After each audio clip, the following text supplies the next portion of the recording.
స్వచ్ఛమైన నాణ్యమైన గౌదర్పార్ పూజా ఉత్పత్తులు www.gaudarpar.com ద్వారా ఆన్లైన్ లో ఆర్డర్ చేయండి. మీ ఇంటిని దేవాలయంగా మార్చుకోండి.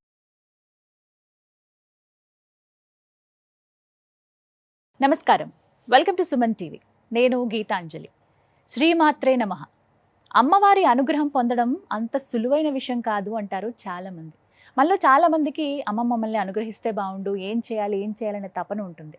కానీ అందరికీ సాధ్యమయ్యే విషయమే కాదు, దానికి ప్రత్యేకంగా కొన్ని మార్గాలు ఉన్నాయి అని అంటున్నారు శ్రీ శ్రీ శ్రీ ఆదిత్య పరాశ్రీ స్వామివారు. గురుగారు నమస్కారం అండి. నమస్తే. రుద్రాక్ష ధరిస్తారంటారు కదా, దానివల్ల లాభాలు ఏంటి గురుగారు? రుద్రాక్షలో ఉన్నటువంటి ఒక అద్భుతమైన శక్తి తరంగాలు ఏంటంటే, ఈ జగతిలో శివుడి యొక్క కేంద్రకంగా వచ్చే ఎనర్జీస్ అంతా కూడా రిసీవ్ చేసుకోవడానికి ఒకే ఐటమ్ ఉంది, అది రుద్రాక్ష. శివుని తరపు నుంచి అంటే శివుడు ఉండే పొజిషన్ ఏదైతే ఉందో, కైలాసం అంటాం కదా, శివ చైతన్య తరంగాలను రిసీవ్ చేసుకునేటటువంటి కెపాసిటీ ఒక రుద్రాక్షలోనే ఉన్నది. శివతత్వం దేనికి ఉపయోగపడునో తెలుసునా? ఆత్మ సంరక్షణ, నీ యొక్క సౌల్ యొక్క సెక్యూరిటీ అండ్ సేఫ్టీ. రుద్రాక్ష ధరించిన వాళ్లకు 99% హార్ట్ అటాకులు రావు, గుండె పేలిపోదు, గుండె బద్దలవ్వదు, గట్టిగా ఉంటుంది. సెకండ్ వచ్చేసి ఇప్పుడున్నటువంటి వైజ్ఞానిక మూలాలను అనుసరించి, టెక్నాలజీని అనుసరించి బీపీ కానీ, షుగర్ లెవెల్స్ కానీ, పల్స్ రేట్ కానీ కంట్రోల్లో ఉంటాయి. రెండవది, ఆలోచన నియంత్రణను పొందుతాడు, మానసిక ప్రశాంతత, దేన్ని ఎలా వాడాలో అలా వాడుతాడు, దేన్ని ఎలా పరిగణించాలో అలా పరిగణిస్తాడు, తనను తాను నియంత్రించుకుంటాడు, సమాజాన్ని నియంత్రిస్తాడు.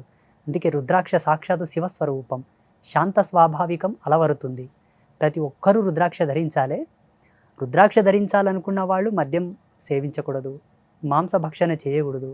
ఒకవేళ మూత్ర విసర్జన చేసినా నీళ్ళతో శిరప్రోక్షణ చేసుకోవాలి, మల విసర్జన చేస్తే స్నానం చేసుకోవాలి. ఎందుకోసం అంటే, రుద్రాక్ష నీ శరీరం మీద ఉందనుకోండి, ప్యూర్ రుద్రాక్ష అది నీ శరీరమునందు ధరించిన తర్వాత, ఇప్పుడు ఈ సెకండ్లో ధరిస్తే 24 గంటల తర్వాత నీ యొక్క నాడీ కేంద్రకానికి దానికి ఒక కనెక్షన్ వస్తుంది, నీ శరీరంతో కనెక్ట్ అవుతుంది. అది నీ జీవ చైతన్య ఆరా సిస్టంతో అది ఏకమైపోతుంది, అది పనిచేయడం మొదలు పెడుతుంది. ఇటువంటి క్రియలకు పాల్పడ్డప్పుడు దాని నుంచి వచ్చేటటువంటి నెగిటివిటీకి, దీని నుంచి వచ్చేటటువంటి పాజిటివిటీకి రియాక్షన్ అయిపోతుంది, డీకంపోజ్ ఏర్పడుతుంది. ఇటు మంచి జరగక అటు చెడు జరగక అగామ్య గోచరం అయిపోతుంది ఈ జన్మ. అందుకే ఇది ధరించిన వంటి ఇది తినకు, ఇది తాగకు, ఇలా ఉన్నప్పుడు ఇలా ఉండు. అంత మంచిని పొందేటప్పుడు ఈ తుచ్చమైన వాటిని వదిలివేయడంలో సందేహం ఏమిటి చెప్పండి? అయితే స్వామి, కొంతమంది ఏం చేస్తారంటే మెడలోకి చేయించుకున్నారనుకోండి, చైన్ లాగాను, అంటే ఒక లాకెట్ లాగా చేయించుకున్నప్పుడు ఆహారం నాన్ వెజ్ తినేటప్పుడు కావచ్చు, ఇలా అంటే వాష్రూమ్స్ వెళ్ళేటప్పుడు కావచ్చు, అప్పుడు తీసివేస్తారు, మళ్ళీ శుభ్రత మళ్ళీ వేసుకుంటారు. అలా చేయొచ్చా అసలు? ఒకసారి రుద్రాక్ష వేసుకున్న తర్వాత తీయటం, మళ్ళీ వేసుకోవటం అలాంటివి? తీయడం శాస్త్ర ప్రమాణం కూడా, రుద్రాక్ష తీయడం అనేది ఉన్నది. రాత్రి పడక గదిలో భార్యతో సంభోగ ధర్మంలో ఉన్నప్పుడు రుద్రాక్ష తీసి పెట్టాలని ఉన్నది, వాష్రూమ్కి వెళ్ళేటప్పుడు తీసి పెట్టాలని ఉన్నది, ఈ 2 సందర్భాల్లోనే. మూడవది, శ్మశాన వాటికకి వెళ్ళేటప్పుడు తీయాలని ఉన్నది. తక్కిన సమయాల్లో యజ్ఞోపవీతము కానీ, రుద్రాక్ష కానీ, పవిత్రమైన మంత్రపూరితమైన మాలలు. ఇప్పుడు ఈ గవ్వలు నాకు కంఠహారములు, ఈ గవ్వలు ఎప్పుడు నేను తీయను, ఉపమాలలు తీస్తూ ఉంటాను. ఇది నా కంఠహారం, ఇందులో నా మంత్రానుష్ఠాన శక్తి ఉన్నది. సాంప్రదాయకమైన నా పీఠ పరంపరను అనుసరించిన మాల, మంత్రమహీమాల, దీన్ని తీయను. అన్య సమయమునందు నాన్ వెజ్ తింటాడు తీస్తా, తర్వాత కేసుకుంటా అంటే ఇది ఆడంబరం అవుతుంది, ఆటవికం అవుతుంది, కానీ సాంప్రదాయకం కాదు. నువ్వు ఆ పూటకు తీసి మళ్ళీ వేసుకున్నప్పుడు తిన్నది ఎక్కడ ఉంటుంది? కడుపులోనే ఉంటుంది కదా. దాని అవశేషాలు ఎక్కడ ముడతాయి? నాడుల్లోనే ముడతాయి కదా. దాని నుంచి వచ్చేటటువంటి ఎనర్జీస్ ఎక్కడ రిలీజ్ అవుతాయి? మనకు ప్రతి సెకండ్కి, ప్రతి నిమిషానికి శరీరం నుంచి ఎంతో అంతర్భూతమైనటువంటి వాయు విచ్ఛేదనలు జరుగుతూ ఉంటాయి. ఈ రోమాల పోటీ మన కంటికి కనిపించే దౌర్భాగ్యం. ఈ ఏసీ ఆఫ్ చేస్తే చెమట వస్తుంది చూడు, అప్పుడు కనిపిస్తుంది మనకి ఇక్కడ నుంచి ఏదో వస్తుందని, ప్రవాహకం ఉందని. అట్లా వచ్చేటటువంటి ఎనర్జీకి ఈ రుద్రాక్ష నుంచి వచ్చే శక్తి తరంగానికి ఎదురవుతుంది, పడదు, పొంతన కుదరదు. అందుకే తినకూడదు. ఈ నియమాలు ఖచ్చితంగా పాటించాలి. 100% ఉండాలి. ఆహార నియమాలు పాటించాలి, రుద్రాక్ష కంపల్సరీ పాటించాలి. అట్ ద సేమ్ రిజల్ట్ తులసిమాల వల్ల కూడా వస్తుంది. తులసిమాల వల్ల కూడా సేమ్ రిజల్ట్, రుద్రాక్ష వల్ల కూడా సేమ్ రిజల్ట్. ఈ రెండింటికన్నా 1,000,000 రెట్లు రిజల్ట్ ఈ గవ్వ వల్ల వస్తుంది. దీనివల్ల ఇంకా అద్భుతమైన ఎనర్జీస్ రిలీజ్ అవుతాయి. అసలు మానవుడు తన మేధస్సుతో తన యొక్క జ్ఞానంతో కొలవలేని ఎనర్జీస్ దీనివల్ల వస్తాయి. ఇది మా తపస్సులో నేను 6 నెలలు తపస్సు చేసి తెలుసుకున్నాను, ధరించాను. నిజంగా ఈ మధ్య చేతబడి అదే బ్లాక్ మ్యాజిక్ ఇలాంటివి అంటున్నారు, నిజంగా ఉన్నాయా? అది ఒక డిఫరెంట్ టైప్ బాణామతి చొల్లంగి ఏదో టైప్స్ ఆఫ్ చేతబడులు అంటున్నారు, నిజంగా ఉన్నాయా? 100% ఉంది. అంటే ఇలా ఇప్పుడు ఒక మనిషిని ఏమంటారు ఏదో వసం చేసుకోవాలనుకుంటారు, ఇంకోటి మా మరుగు మందు ఇలాంటి టాపిక్స్ అంటారు, నిజంగా అవి వర్కౌట్ అవుతాయా?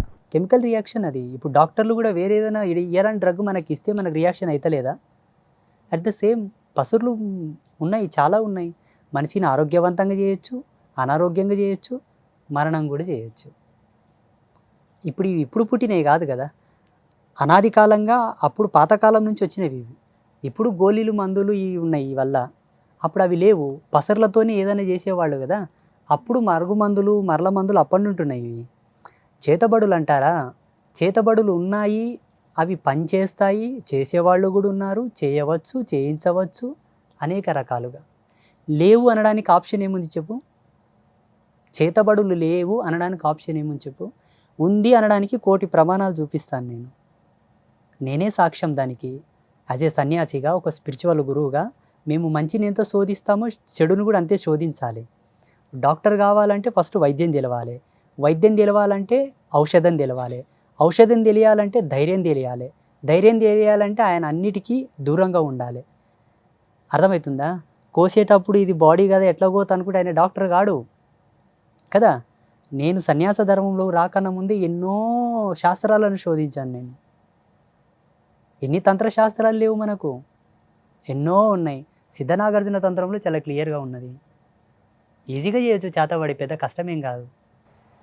కానీ అది చెడు కదండి, ఇంకొకరు అవతలోనికి చెడు ఆశించడం అనేది ఎంత ఇప్పుడు అమ్మ నేను ఒక మాట చెప్తాను. నీకు రుచిగా కావాలని చెప్పేసి 1 కేజీ చికెన్ తెచ్చుకుంటావు, దాన్ని కోసేవాడికి డబ్బు కావాలి. కోస్తున్న కోడి యొక్క ప్రాణం నీకు అర్థం కాదు, ఆయనకు అర్థం కాదు. ఆయనకు డబ్బు అవసరం, నీకు చికెన్ అవసరం. అది వ్యక్తిగతమైన స్వార్థం. ఈనాడు పుల్వామా దాడి చేసి అంతమంది సైనికులను చంపేశారు, వాళ్ళకేమొస్తుంది? వాళ్ళకి తెలియదా వాళ్ళ మనసులని? అయ్యో ఎట్లా చంపుదామని వాళ్ళకి తెలియదా? కానీ జరిగింది. ఇది వ్యక్తిగతమైన స్వార్థం, వాళ్ళ యొక్క దురాభిప్రాయం, వాళ్ళ యొక్క దురాలోచన. చేసేవాళ్ళు చేస్తుంటారు, చేయించేవాళ్ళు చేయింపజేస్తుంటారు. బలయ్యే వాళ్ళకి నేనేం చెప్తానంటే, చేతబడి క్రియలకు గురి అయ్యే వాళ్ళకి నేనేం చెప్తానంటే, ఏ ఇంట్లో అయితే రోజు ఉదయ సంధ్యలో దీపం వెలిగిస్తారో, ఏ ఇంట్లో అయితే రోజు సాయం సంధ్యలో దీపం పెడతారో, ఏ ఇంటి యజమాని వారానికి ఒక్కసారి అమ్మవారిని దర్శనం చేసుకుంటాడో ఆ ఇంటికి చేతబడు ఎక్కదు. సంకేతాలు ఏమైనా తెలుస్తాయండి? సంకేతాలంటే చూడమ్మా, ఎన్ని ఔషధాలు వాడినా ప్రభావం చూపనప్పుడు, మెడిసినల్ ప్రభావం మన బాడీ మీద పడనప్పుడు, డాక్టర్లు కూడా గ్యారంటీ ఇవ్వనప్పుడు, మేము మా వరకు ప్రయత్నం చేస్తున్నామండి ఇంకా బాగా అవ్వట్లేదు అన్నారనుకోండి, సంథింగ్ ఈజ్ రాంగ్. కుటుంబంలో కొన్ని అనూహ్యమైన సంఘటనలు జరుగుతూ ఉంటాయి. అటువంటప్పుడు విజ్ఞానవంతులైనటువంటి గురువులను కలవాలి. విజ్ఞానవంతులు, శాస్త్ర అధ్యాయం మీద పట్టున్న వాళ్ళు, మంత్ర సామ్రాజ్యం మీద పట్టున్న వాళ్ళని కలవాలి. అయ్యా మాకు ఈ సంకేతాలు వస్తున్నాయి, ఇవి ఎందుకు సూచన? ఈయన అడిగినట్లు పితృదోషాల, ఆయన అడిగినట్టు చేతబడుల, ఇంకొక అతను అడిగినట్టు పెద్దలు చేసిన పాపకర్మముల, తను చేసుకున్న పాపకర్మముల. జ్ఞానవంతుడైన వాడు, మంచి నిష్ణాతుడు దాన్ని విశ్లేషిస్తాడు, జాతక పరిశీలన చేసి ఇది ఇందు మూలంగా వస్తున్నది, నువ్వు ఇలా ఉండు, అంతే, తీరిపోతుంది. ఇంకా లేదనుకో, అవతలి వాడు స్వార్థపరుడైతే నిన్ను వాడుకుంటాడు తప్పిస్తే నీ సమస్యను వాడుకోడు. అర్థమవుతుందా? ఇప్పుడు జరుగుతున్నది అదే. అలా జరగడం బట్టే ప్రతి ఒక్కరు ఇప్పుడు ప్రశ్నిస్తున్నారు మాలాంటి వాళ్ళని, ఏమీ లాభం అయ్యా మీ నుంచి సమాజంకి అంటున్నారు. డైరెక్ట్ లైవ్లో మమ్మల్ని, మీ నుండి ఏం లాభం సమాజంకి అంటున్నారు. మేము చెప్పడం బట్టే కదా ఈరోజు పుష్కరాలు వస్తున్నాయని మీకు తెలుస్తున్నది. మేము చెప్పడం బట్టే కదా ఈరోజు మీకు గడియారం ఉన్నది. మేము చెప్పబట్టే కదా ఈరోజు మీకు క్యాలెండర్ ఉన్నది. మేము చెప్పడం బట్టే కదా మీకు గ్రహణాలు తెలుస్తున్నాయి. ఒకవేళ మా వల్ల మీకు లాభం లేదనుకుంటే ప్రపంచంలో ఉన్న ఆస్ట్రోఫిజిక్స్ అంతా కూడా డిస్ట్రాయిడ్ చేయండి, నిత్య నూతనంగా ఒక క్యాలెండర్ ఆవిష్కరణ చేయండి, ఒక పంచాంగ రచన చేయండి, చేయండి చూద్దాం. మీకున్న మోడర్న్ సైన్స్ని అనుసరించి చేయండి. ఈరోజు పెద్ద పెద్ద యూనివర్సిటీలలో మన వేద విజ్ఞానాన్ని అనుసరించే రీసెర్చ్లు చేస్తున్నారు. ప్రపంచానికి ఒక సందేశం ఇస్తాను నేను. పాశ్చాత్యులు ఈ దేశం మీదకి రాకన్నా ముందు విదేశాలలో ఏ ఒక్క ఆవిష్కరణ జరిగిందా? విదేశీయులు ఈ దేశం మీదకి రాకన్నా ముందు విదేశాలలో ఒక్క ఆవిష్కరణ జరిగిందా? తిరగలి కూడా లేదా ఆ దేశాల్లో, పిండి రుబ్బుకునే తిరగలి కూడా లేదా ఆ దేశాల్లో, తెలుసా? ఈ దేశం మీదకి వచ్చి ఇక్కడున్న కళాఖండములను, ఇక్కడున్న ధర్మశాస్త్రాలను, వేద విజ్ఞానాన్ని తీసుకెళ్ళిన తర్వాత వాళ్ళు రీసెర్చ్ చేసుకొని అన్ని ఆవిష్కరణలు చేశారు. ఇక్కడెందుకు కాలేదు గురూజీ అంటే ఇక్కడ దౌర్భాగ్యాలు చాలా ఉన్నాయి. 500 సంవత్సరాలు సుదీర్ఘంగా ఏడ్చినటువంటి మాలాంటి తాపసుల యొక్క ఆవేదనకు నిదర్శనంగా అయోధ్యలో రామాలయం కట్టించిన పుణ్యాత్మను ఓడగొట్టారు ఇప్పుడు ఉన్నటువంటి వాళ్ళు, ఇక్కడ ఉన్నోళ్ళు. ఇటువంటి దౌర్భాగ్యులు ఉన్నంత వరకు ఇక్కడ ఏ ఆవిష్కరణలు జరగవు, ఉన్నవే కూలగొట్టేస్తారు. ఇంకా అర్థమవుతుందా? అది సాధువుల వల్ల ఈ దేశానికి ఏ లాభం లేకపోవచ్చు, ఒక లాభం ఉన్నది. మానవుని పరివర్తనలోకి తీసుకొచ్చేది మేమే. నేను సన్యాసిని అయిన తర్వాత ఎంతోమందిని వ్యసన విముక్తుల్ని చేశాను, ఎంతోమందిని ఆల్కహాల్ నుంచి దూరం తీసుకొచ్చాను, ఎంతోమందిని ధర్మం వైపు నడిపిస్తున్నాను, జ్ఞానం వైపు నడిపిస్తున్నాను. నడవని వాళ్ళ పరిస్థితి ఏంటి? ఈరోజు మా పీఠానికి ఎంతోమంది వచ్చి అమ్మా, నన్ను చాలామంది అమ్మ అంటారు, అమ్మవారిలాగా అంటారు, స్వామీజీ కూడా అంటారు, గురూజీ కూడా అంటారు. మా ఆయన మద్యంకి బానిసై రోజు వచ్చి తాగి నన్ను కొట్లో కొడుతున్నాడు అంట. ఇప్పుడు ఎవరు బాగా చేయాలి ఆయనని? వైద్య రంగంలో మద్యం బంద్ చేయడానికి ఏ ఔషధాలు లేవు, ట్రీట్మెంట్ లేదు. మాకున్న స్పిరిచువల్ ఎనర్జీ నుంచే వాళ్ళని అవాయిడ్ చేసి బయటికి తీసుకొస్తాం. చాలామందిని తెచ్చాం. మాలాంటి వాళ్ళం ఉన్నాము కాబట్టి అక్కడక్కడ ఇంకొంతవరకు మంచిగా ఉందేమో అనుకుంటాను. సుమన్ టీవీలో మీ పర్సనల్ అండ్ బిజినెస్ ప్రమోషన్స్ కోసం కింది నెంబర్కి కాంటాక్ట్ చేయండి.